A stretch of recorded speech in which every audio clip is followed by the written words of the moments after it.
Shalom, puji Tuhan di hari yang ke-27 ini kita akan membaca bersama-sama Keluaran pasal 31, 32, dan 33. Mari kita berdoa. Terima kasih Tuhan buat hari ini kami boleh meneruskan pembacaan firman-Mu dan kami percaya bahwa setiap firman yang kami baca tiap-tiap hari akan menjadi berkat bagi kami.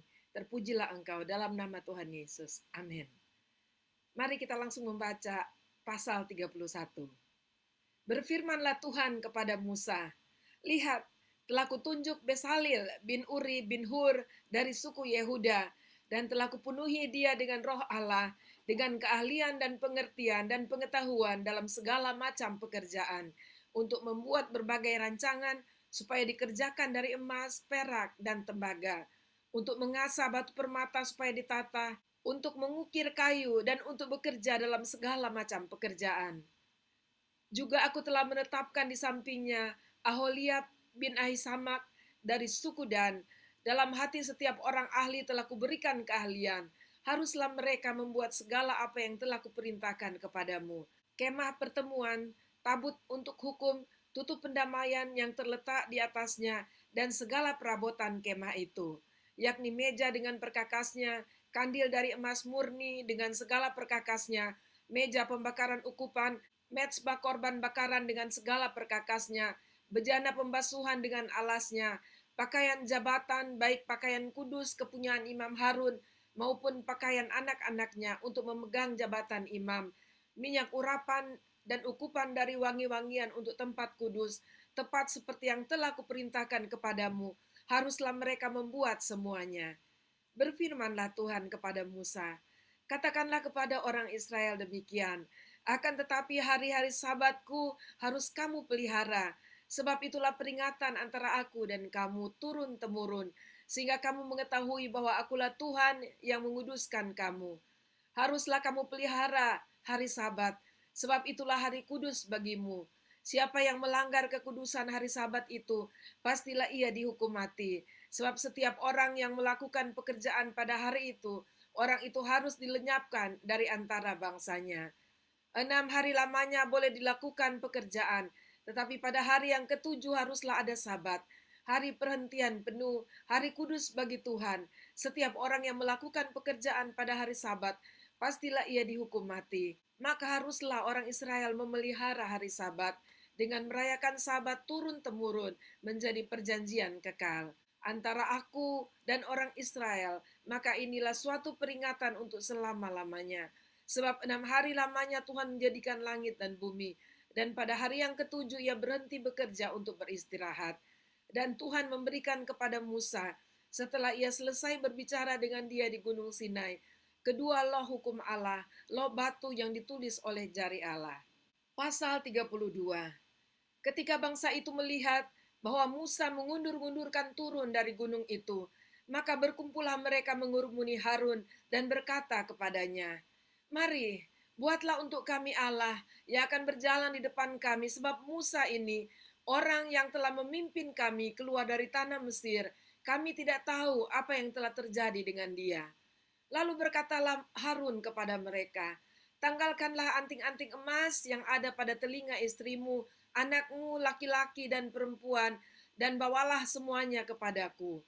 Lalu seluruh bangsa itu menanggalkan anting-anting emas yang ada pada telinga mereka dan membawanya kepada Harun. Diterimanya itu dari tangan mereka, dibentuknya dengan pahat, dan dibuatnyalah daripadanya anak lembu tuangan. Kemudian berkatalah mereka, hai Israel, inilah Allahmu yang telah menuntun engkau keluar dari tanah Mesir. Ketika Harun melihat itu, didirikannya mezbah di depan anak lembu itu. Berserulah Harun katanya, besok hari raya bagi Tuhan. Dan keesokan harinya pagi-pagi, maka mereka mempersembahkan korban bakaran dan korban keselamatan. Sesudah itu duduklah bangsa itu untuk makan dan minum. Kemudian bangunlah mereka dan bersukaria. Berfirmanlah Tuhan kepada Musa, pergilah, turunlah, sebab bangsamu yang kau pimpin keluar dari tanah Mesir telah rusak lakunya. Segera juga mereka menyimpang dari jalan-jalan yang kuperintahkan kepada mereka. Mereka telah membuat anak lembu tuangan, Dan kepadanya mereka sujud menyembah dan mempersembahkan korban sambil berkata, "Hai Israel, inilah Allahmu yang telah menuntun engkau keluar dari tanah Mesir." Lalu firman Tuhan kepada Musa, "Telah kulihat bangsa ini dan sesungguhnya mereka adalah suatu bangsa yang tegar tengkuk. Oleh sebab itu biarkanlah aku supaya murkaku bangkit terhadap mereka dan aku akan membinasakan mereka. Tetapi engkau akan kubuat menjadi bangsa yang besar."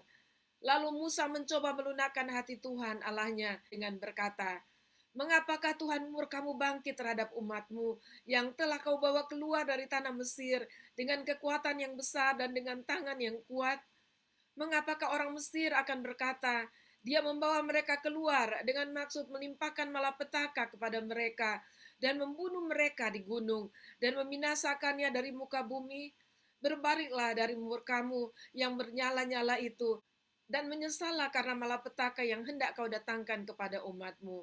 Ingatlah kepada Abraham, Ishak dan Israel, hamba-hambamu itu, sebab kepada mereka engkau telah bersumpah demi dirimu sendiri dengan berfirman kepada mereka, aku akan membuat keturunanmu sebanyak bintang di langit, dan seluruh negeri yang telah kujanjikan ini akan kuberikan kepada keturunanmu, supaya dimilikinya untuk selama-lamanya. Dan menyesallah Tuhan karena malapetaka yang dirancangkannya atas umatnya. Setelah itu berpalinglah Musa, lalu turun dari gunung dengan kedua loh hukum Allah dalam tangannya. Loh yang bertulis pada kedua sisinya, bertulis sebelah menyebelah. Kedua loh itu ialah pekerjaan Allah dan tulisan itu ialah tulisan Allah ditukik pada loh itu. Ketika Yosua mendengar suara bangsa itu bersorak, berkatalah ia kepada Musa, ada bunyi sorak peperangan kedengaran di perkemahan. Tetapi jawab Musa, bukan bunyi nyanyian kemenangan, bukan bunyi nyanyian kekalahan, bunyi orang menyanyi berbalas-balasan, itulah yang kudengar. Dan ketika ia dekat ke perkemahan itu, dan melihat anak lembu dan melihat orang menari-nari, maka bangkitlah amarah Musa. Dilemparkannya lah kedua loh itu dari tangannya, dan dipecahkannya pada kaki gunung itu. Sesudah itu diambilnya lah anak lembu yang dibuat mereka itu, dibakarnya dengan api dan digilingnya sampai halus, kemudian ditaburkannya ke atas air dan disuruhnya diminum oleh orang Israel. Lalu berkatalah Musa kepada Harun, apakah yang dilakukan bangsa ini kepadamu, sehingga engkau mendatangkan dosa yang sebesar itu kepada mereka? Tetapi jawab Harun, janganlah bangkit amarahmu Tuanku, engkau sendiri tahu bahwa bangsa ini jahat semata-mata. Mereka berkata kepadaku, buatlah untuk kami Allah yang akan berjalan di depan kami, sebab Musa ini, orang yang telah memimpin kami keluar dari tanah Mesir, kami tidak tahu apa yang telah terjadi dengan dia. Lalu aku berkata kepada mereka, siapa yang mempunyai emas haruslah menanggalkannya. Mereka memberikannya kepadaku dan aku melemparkannya ke dalam api dan keluarlah anak lembu ini. Ketika Musa melihat bahwa bangsa itu seperti kuda terlepas dari kandangnya, sebab Harun telah melepaskannya sampai menjadi buah cemooh bagi lawan mereka. Maka berdirilah Musa di pintu gerbang perkemahan itu serta berkata, siapa yang memihak kepada Tuhan, datanglah kepadaku. Lalu berkumpullah kepadanya seluruh Bani Lewi. Berkatalah ia kepada mereka, beginilah firman Tuhan Allah Israel, baiklah kamu masing-masing mengikatkan pedangnya pada pinggangnya dan berjalanlah kian kemari melalui perkemahan itu dari pintu gerbang ke pintu gerbang, dan biarlah masing-masing membunuh saudaranya dan temannya dan tetangganya. Bani Lewi melakukan seperti yang dikatakan Musa, dan pada hari itu tewaslah kira-kira 3.000 orang dari bangsa itu. Kemudian berkatalah Musa, baktikanlah dirimu mulai hari ini kepada Tuhan, masing-masing dengan membayarkan jiwa anaknya laki-laki dan saudaranya, yakni supaya kamu diberi berkat pada hari ini. Keesokan harinya berkatalah Musa kepada bangsa itu, kamu ini telah berbuat dosa besar, tetapi sekarang aku akan naik menghadap Tuhan. Mungkin aku akan dapat mengadakan pendamaian karena dosamu. Lalu kembalilah Musa menghadap Tuhan dan berkata, ah, bangsa ini telah berbuat dosa besar, sebab mereka telah membuat Allah emas bagi mereka. Tetapi sekarang, kiranya engkau mengampuni dosa mereka itu, dan jika tidak, hapuskanlah kiranya namaku dari dalam kitab yang telah kau tulis. Tetapi Tuhan berfirman kepada Musa, siapa yang berbuat dosa kepadaku, nama orang itulah yang akan kuhapuskan dari dalam kitabku. Tetapi pergilah sekarang, tuntunlah bangsa itu ke tempat yang telah kusebutkan kepadamu. akan berjalan malaikatku di depanmu. Tetapi pada hari pembalasanku itu, aku akan membalaskan dosa mereka kepada mereka. Demikianlah Tuhan menulahi bangsa itu, karena mereka telah menyuruh membuat anak lembu buatan Harun itu. Pasal 33. Berfirmanlah Tuhan kepada Musa, "Pergilah, berjalanlah dari sini, engkau dan bangsa itu yang telah kau pimpin keluar dari tanah Mesir, ke negeri yang telah kujanjikan dengan sumpah kepada Abraham, Ishak dan Yakub. Demikian kepada keturunanmu lah akan kuberikan negeri itu. Aku akan mengutus seorang malaikat berjalan di depanmu, dan akan menghalau orang Kanaan, orang Amori, orang Het, orang Feris, orang Hewi, dan orang Yebus, yakni ke suatu negeri yang berlimpah-limpah susu dan madu.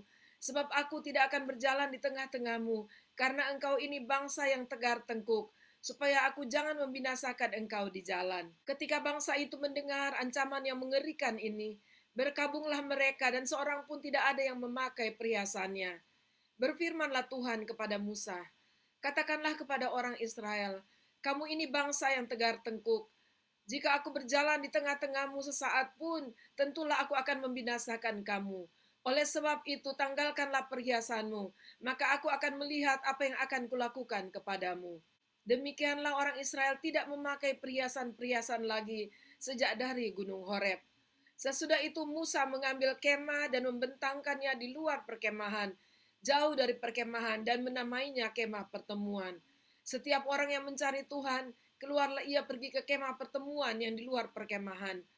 Apabila Musa keluar, pergi ke kemah itu, bangunlah seluruh bangsa itu dan berdirilah mereka, masing-masing di pintu kemahnya, dan mereka mengikuti Musa dengan matanya, sampai ia masuk ke dalam kemah. Apabila Musa masuk ke dalam kemah itu, turunlah tiang awan dan berhenti di pintu kemah, dan berbicaralah Tuhan dengan Musa di sana. Setelah seluruh bangsa itu melihat bahwa tiang awan berhenti di pintu kemah, maka mereka bangun dan sujud menyembah, masing-masing di pintu kemahnya. Dan Tuhan berbicara kepada Musa dengan berhadapan muka, seperti seorang berbicara kepada temannya. Kemudian kembalilah ia ke perkemahan. Tetapi abdinya Yosua bin Nun, seorang yang masih muda, tidaklah meninggalkan kemah itu. Lalu berkatalah Musa kepada Tuhan, "Memang engkau berfirman kepadaku, suruhlah bangsa ini berangkat, tetapi engkau tidak memberitahukan kepadaku siapa yang akan kau utus bersama-sama dengan aku. Namun demikian, engkau berfirman, aku mengenal namamu, dan juga engkau mendapat kasih karunia di hadapanku. Maka sekarang, jika aku kiranya mendapat kasih karunia di hadapanmu, beritahukanlah kiranya jalanmu kepadaku, sehingga aku mengenal engkau, supaya aku tetap mendapat kasih karunia di hadapanmu. Ingatlah bahwa bangsa ini umatmu." Lalu ia berfirman, "Aku sendiri hendak membimbing engkau dan memberikan ketentraman kepadamu." Berkatalah Musa kepadanya, "Jika engkau sendiri tidak membimbing kami, janganlah suruh kami berangkat dari sini. Dari manakah gerangan akan diketahui bahwa aku telah mendapat kasih karunia di hadapanmu, yakni aku dengan umatmu ini? Bukankah karena engkau berjalan bersama-sama dengan kami, sehingga aku dengan umatmu ini, dibedakan dari segala bangsa yang ada di muka bumi ini?" Berfirmanlah Tuhan kepada Musa, "Juga hal yang telah kau katakan ini akan kulakukan, karena engkau telah mendapat kasih karunia di hadapanku, dan aku mengenal engkau." Tetapi jawabnya, "Perlihatkanlah kiranya kemuliaanmu kepadaku." Tetapi firmannya, "Aku akan melewatkan segenap kegemilanganku dari depanmu, dan menyerukan nama Tuhan di depanmu. Aku akan memberi kasih karunia kepada siapa yang kuberi kasih karunia, dan mengasihani siapa yang kukasihani." Lalu firmannya, "Engkau tidak tahan memandang wajahku, sebab tidak ada orang yang memandang aku dapat hidup. Berfirmanlah Tuhan, ada suatu tempat dekatku di mana engkau dapat berdiri di atas gunung batu. Apabila kemuliaanku lewat, maka aku akan menempatkan engkau dalam lekuk gunung itu, dan aku akan menudungi engkau dengan tanganku sampai aku berjalan lewat. Kemudian aku akan menarik tanganku dan engkau akan melihat belakangku, tetapi wajahku tidak akan kelihatan." Demikianlah pembacaan firman kita pada hari ini. Hal yang memilukan terjadi di tengah-tengah bangsa Israel ketika mereka berpaling dari Tuhan dan membuat berhala bagi diri mereka. Dan kita melihat walaupun Musa sangat marah terhadap bangsa itu, Tapi Musa sungguh-sungguh memiliki hati yang penuh cinta kasih dan mengasihi bangsanya. Dan bahkan dia menjadi perantara antara bangsa itu dan Tuhan. Dan Tuhan memberikan belas kasihannya kepada bangsa itu melalui Musa. Dan kita bersyukur kepada Tuhan, orang yang sungguh-sungguh hati terhadap Tuhan, Tuhan mendengarkan. Walaupun Tuhan tahu kapasitas, Tuhan tahu kemampuan kita, tapi Tuhan mengabulkan doa kita. Kita melihat Musa pada saat dia ingin melihat kegemilangan Tuhan, Tuhan menyatakannya sebatas apa yang dapat Musa terima. Saudara tetap percaya kepada Tuhan. Tuhan mengasihi kita, Tuhan mengenal kita.